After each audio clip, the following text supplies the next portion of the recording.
İran hələ o hypersoniklərin o səsdən 14 qat hızlısına hələ bir raket ya nə bilim bir hava qoruması bir şey silah hələ düzəlməyib ki, gəlsin o İranın o hypersonik raketlərinin qarşısını alsın. Mən bu konuda bu məsələdə heç nigarançılığımız yoxdur.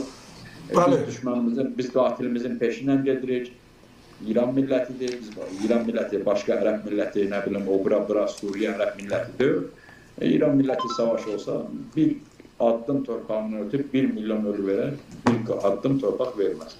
O Qacar zamanı getdi, Şah zamanı getdi.